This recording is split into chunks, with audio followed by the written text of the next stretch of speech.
Israël ak Iran. ndax jàppoo ne lu ñu war a gaaw a fomm la balaa béy di balaa loxo di ëpp. dar gémmiñ voilà.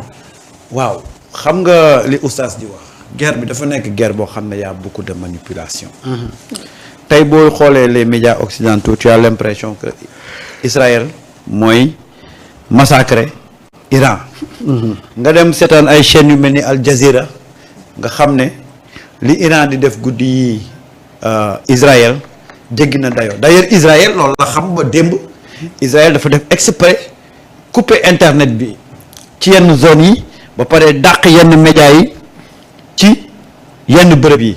comme li fi amoon rek jamonoy Macky Sall couper internet. xam nga ba pare nag dàq médias yi pour que ñu bañ a génne yenn images yi mais am na zone yoo xam ne Israël dafa mokk rumbux alors aujourd'hui on essaie de donner di jox raison Israël alors que Israël dafa yàgg préparer guerre bi Israël dafa bëggoon dal ci Iran te daf ko préparer gis nga bi ñuy négocier ci affaire nucléaire bi émissaire iranien émissaire bi nga xam ne moo doon dox négociation yi diggante Iran ak États-Unis Israël moo ko rey ñoom ñoo ko rey mieux Israël dafa infiltrer Iran daf ko jaarale ci benn ndaw suñuy wax Catherine Pérez Chakdam gis nga Catherine Pérez boobu française la dañ ko préparer mu daal di bind moom dafa ne journaliste la bind lu am solo ci révolution bu Iran ba sax mbindam yooyu dañ ko jëloon def ko ci site officiel bu guide de la révolution muy Khomeini noonu nag bu mu ñëwee Iran ak bind yi mu bind ci révolution iranienne ñu jël ko adopté ko ndeke moom espion Israël la Israël ñoo ko préparé mu dem ba rataxoog autorités yi ba rataxoog seeni soxna ba am na sax ci information yi jot doon na toog ay jamono di waxtaan ak soxna autorités yi ba soxna autorités yi di wax ñoom seen jëkkër yi fi ñuy faral di nekk moo xam bu ñuy liggéey moo xam bu ñuy noppaleku d'ailleurs loolu moo sabablu Iran Israël fu mu jekkoo autorités yi da leen doon rey facilement au grade yi nga dégg yëpp ñu rey soxna soosu moo doon fournir information Israël muy soxna soo xam ne dafa ñëw dugg biir Iran infiltré leen soxna si bi mu demee nag ba gars yi commencé di ñaaw njort ci moom ci la dawee donc ça veut dire que Israël dafa préparer guerre bi avant même iranien yi di xam ne Israël day dal seen kaw mais li Israël xamul woon mooy capacité bi Iran amoon ba pare làq ko parce que Iran ni leen fàttali Iran ñaata at mu ngi ci embargo ñu ne comme dañoo embargo Iran xoj nañ ko sonn na donc amul yenn capacité yi ndeke boobu Iran li mu nekk biir Iran yëpp ñu ngi développer ay armes yoo xam ne Israël sax xamu ko woon Israël ci diggante bi mu développer benn ligne de défense moom la ñuy wax dôme de fer dôme de fer dañ ko doon tagg ci àdduna bi yëpp ne mooy meilleure ligne de défense mooy loo xam ne benn bombe mënul ñëw di dugg biir Israël mais keroog ba xeex bi tàmbalee Iran stratégie bi mu teg dafa ñëw détruire loolu nga xam ne moom la gars yi ragalee woon Israël la Israël doon ndamoo Iran ci guerre bi dafa wane ne loolu ngeen jàpp ne mooy sécurité bu complète du sécurité bu complète parce que ñoom dañoo jàppoon ne tey bu Iran di riposter day def ay tir de missile de façon dispersée quoi maanaam du ko def teglantoo boobu nag moo yàq seen ligne de défense tey guddi yi ñu toll nii am na ay sites yu bari yoo xam ne biir Israël dañoo yàqu complètement ñu couper courant ñii ñu couper internet Israël nekk ci problème mais li ñu ciy jàngal rek mooy ñu bari tey la ñuy doog a comprendre ne Iran dëkk bu mag la te Iran dafa am benn force de frappe boo xam ne gars yi xamuñ ko woon d'ailleurs boo gisee 24 heures yi ñu génn ni Israël mu ngi victimiser wu di fexe mel ni ñoom daal Iran moo leen tooñ Iran moo leen song Iran moo bëgg a yàq dëkk bi États-Unis xam na ne tey à l'état actuel fi guerre bi toll suñu ci jàpput Iran dana duma Israël duma yu métti moo tax gisoo depuis barki démb gars yi ñu ngi commencé waat di dellusiwaat ci waxu dialogue mais fekkoon ne Israël moo dominé kon du ñu wax heure bi waxu dialogue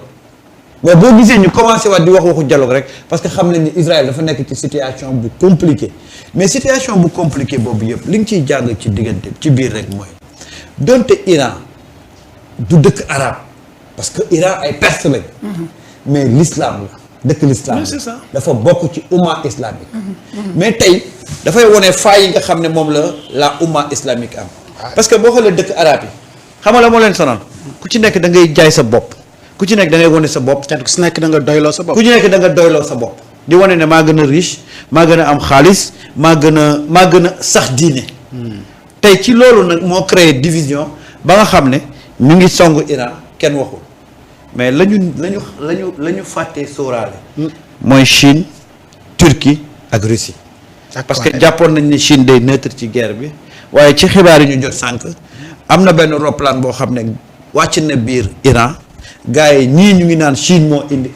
aide militaire pour jox ko Iran bon ay commentaires yu bëri ñu ngi ci. ben loolu dinañ ko topp quand même. waaw mais loolu dafa ragal loo ñu bëri. parce que jàppoon nañ ne tey Chine da ciy neutre mais Chine wane na carrément ne li Israël di def Iran moom àndu ci. et que ñoom ils sont dañu solidaire ak Iran. Turquie la même chose la wax. Russie la même chose la wax. Corée la même chose la wax. kon donc tey il faut ñu jëm a jouer am d'escalade bi quoi. parce que su dul loolu le monde risque. mais bu ñooñu réagir woon. waaw mais États-Unis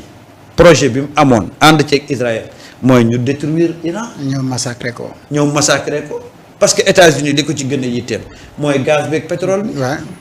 léegi nag pour États-Unis ñemewul jël combat bi ni ko oustaz waxee États-Unis du guerre. États-Unis guerre ak Vietnam daf leen traumatisé. te américains yi xel xalaatut ñuy guerraat guddi gi ñu nekk. d'ailleurs y a un sénateur américain bu ñuy wax Bernie Sanders. introduire na benn recours pour dire au Sénat de ne pas autoriser Donald Trump muy participer ci guerre bi parce que guerre bi yoonu Amérique nekku ci. y a un sénateur américain qui a introduit un recours par rapport à ça donc les Américains quoi qu'il en soit bu ñu leen xaar ci guerre bi. ndax américain yi du guerre. Donald Trump à part wax ji nag. wax ju bëri rek. jëfam daanaka. mais loolu lay wax ji moo bëri. mais du jëf. et les Américains ne vont même pas. ils ne vont pas le laisser. j'ai vu Barack Obama mu bind benn lettre attaqué ci Donald Trump. cette guerre là du guerru Amérique. et que Amérique tey am na ay priorités. donc Trump il essaie de jouer aux peurs mais. à la peur mais du ci dugg parce que États-Unis dafa am lu ko doy sëkk guddi yi ñu toll nii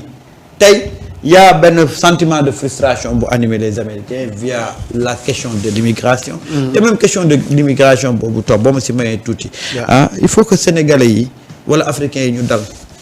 parce que am na ñu rapatrier discrètement au Sénégal gis nga man xam la laa gëm il faut pas que ñu céder à ce chantage-là ba devenir des esclaves de ces colonies-là ku yàlla dogal ne da nga war a dellusi waat da ngay dellusi mais c'est pas une occasion pour que ñuy nangul ces tubaab-là loo xam ne dañ ko bañoon ba mu denc ci penc bi ces tubaab-là ils essaient à nous faire encore des esclaves est-ce que dañuy nangu loolu parce que li ñu bëgg tey mooy dem ba dugal suñu bopp ne on va interdire les Africains kenn dootul duggati États-Unis ñëw na proposer ñu des contrats wala ay pacte yoo xam ne danañ ko signer te dootul arranger Afrique. ma xam la laa gëm bu ñu waree génne nañ ñu génne ku sa destin nekk ne da nga war a retourner ci sa dëkk nga retourner sa dëkk mais seen. mais dellu sa dëkk nekkul da ngay dellu pour torox. waaw. man nga fa jógee ñëwaat. man nga fa mais nekk multimilliardaire. voilà mais il faut qu'on refuse cette politique de terreur là nga xam ne. Donald Trump mu ngi ko bëgg a exercer chez les Africains parce que bu ñu xasee ba peur boobu omnibulé ñu ils vont vouloir nous faire signer des choses yoo xam ne après dootuñu arranger kon nañu reste suñu position buñ ñu waree delloosi nañ ñu delloosi ñu nit mais qu'on garde notre dignité quand même waaw mais pas perdre notre dignité waaw loolu laa gëm xam nga dafa am benn waay lu mu waxoon mu ne